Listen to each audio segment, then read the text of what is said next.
Hello বন্ধুরা, welcome to our channel Bong sports আড্ডা। নিয়ে চলে এলাম আরো একটা আপডেটেড ভিডিওটাই রয়েছে কালকের কলকাতা ডার্বি ছাড়াও বেশ কিছু গুরুত্বপূর্ণ আপডেট।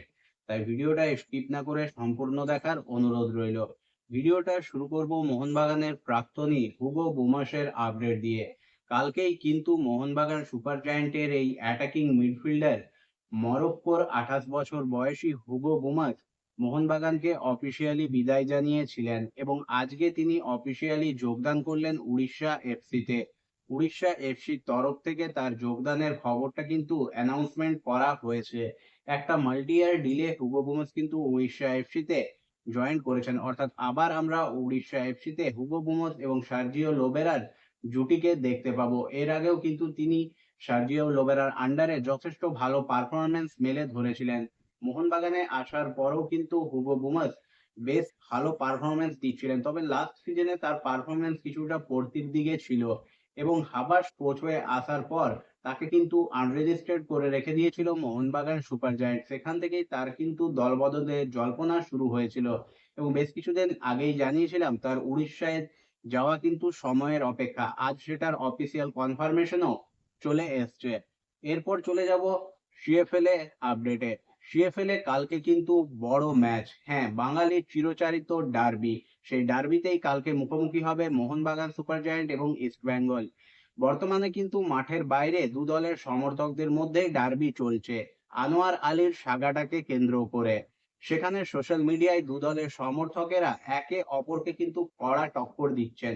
তবে কালকে লড়াইটা মাঠে, যেখানে মুখোমুখি হবে দুই চির প্রতিদ্বন্দ্বী দল। এর আগে দুই দল কিন্তু ডার্বিতে 397 বার মুখোমুখি হয়েছে, যেখানে পরিসংখ্যানে কিন্তু এগিয়ে রয়েছে লাল হলুদ বাহিনী। তারা কিন্তু 141টা ম্যাচ জিতেছে এবং মোহনবাগান সুপার জায়ান্ট সেখানে কিন্তু জিতেছে 129টা ম্যাচ, এবং এই দুই দলের মধ্যে হওয়া এই 397টা ম্যাচের মধ্যে কিন্তু 127টা ম্যাচ অমীমাংসিত রয়েছে। কালকে আরো একটা ডার্বি, দু দলেই কিন্তু যথেষ্ট শক্তিশালী দল এবং দুটো দলেই কিন্তু একে অপরকে কঠিন চ্যালেঞ্জ ছুড়ে দেওয়ার জন্য প্রস্তুত। কালকের ম্যাচটাই দুটো দলেই কিন্তু একে অপরকে কড়া টক্কর দেবে এবং কঠিন চ্যালেঞ্জ ছুড়ে দেবে, তা তো জানাই আছে। এবং তার পরিপ্রেক্ষিতেই দুটো দলেই কিন্তু নিজেদের সিএফএল স্কোয়াডে বেশ কয়েকজন সিনিয়র দলের খেলোয়াড়কে কিন্তু অন্তর্ভুক্তি করেছে। মোহনবাগান যেখানে আসিক কুরিয়ান, গ্লেন মার্টিন্স, আনোয়ার আলীর মতো খেলোয়াড়দের অন্তর্ভুক্তি ঘটিয়েছে, ইস্টবেঙ্গলও সেখানে আজকে কিন্তু ভিপি সুহের, ডেভিড, দেবজিৎ মজুমদারের মতো খেলোয়াড়দের রেজিস্ট্রেশন করিয়েছে সিএফএল এ। অর্থাৎ দুই দলেই কিন্তু পূর্ণ শক্তি নিয়েই কালকের ম্যাচে ঝাঁপাবে।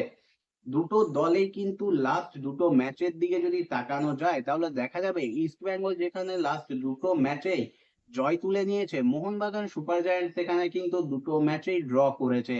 লাস্ট ম্যাচে মোহনবাগান সুপার জায়ান্ট 2 গোলে এগিয়ে থেকেও টালিগঞ্জ অগ্রগামীর সঙ্গে কিন্তু 2-2 গোলে ড্র করেছে।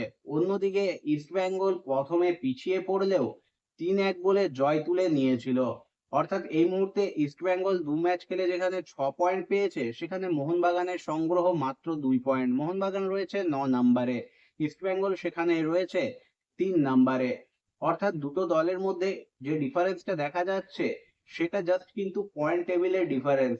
কালকের ম্যাচে এই ডিফারেন্স বা অতীতের পরিসংখ্যান কোনো কিছুই কিন্তু ম্যাটার করবে না। ম্যাটার করবে পুরো 90 মিনিট যে দল স্নায়ুর চাপ ধরে রেখে নিজের 100% দেবে, তারাই কিন্তু শেষ হাসি হাসবে। তার সঙ্গে কিন্তু ডার্বির লাক ফ্যাক্টরও একটা বড় ব্যাপার। কালকের ম্যাচে আমরা নতুন কোনো স্টারকেও কিন্তু দেখতে পারি। প্রতিবারের ডার্বি কিন্তু জন্ম দেয় নায়কের, যেমন আমরা দেখেছিলাম কিয়ান নাসিরিকে, এইরকমই আরো একজন নায়ককে কিন্তু কালকে আমরা পেতে পারি। দু দলের এই লড়াই মাঠের মধ্যে একটা উত্তেজক পরিবেশের যে সৃষ্টি করবে সে বিষয়ে সন্দেহ নেই। দু দলেই চাইবে কালকের ম্যাচটা জিতে, কারণ মাঠের বাইরে যা কিছু চলছে তার একটা ভালো জবাব হতে পারে কালকের ডার্বি জয়। বন্ধুরা, তোমরা কাকে সাপোর্ট করছো, ইস্ট বেঙ্গল নাকি মোহনবাগান? অবশ্যই তোমরা কমেন্ট করে জানিও। কালকের ম্যাচটা কে জিতবে সে বিষয়ে তোমাদের মতামত জানাতে কিন্তু ভুলবে না। বন্ধুরা, আজকের এই ভিডিওটা এই পর্যন্তই। ভিডিওটা ভালো লাগলে অবশ্যই লাইক, কমেন্ট এবং শেয়ার করে দিও। চ্যানেলটাকে সাবস্ক্রাইব করে নিয়ে নোটিফিকেশন বেল অন করে নিও এইরকমই আপডেটেড ভিডিও পাওয়ার জন্য। দেখা হবে পরের ভিডিওতে।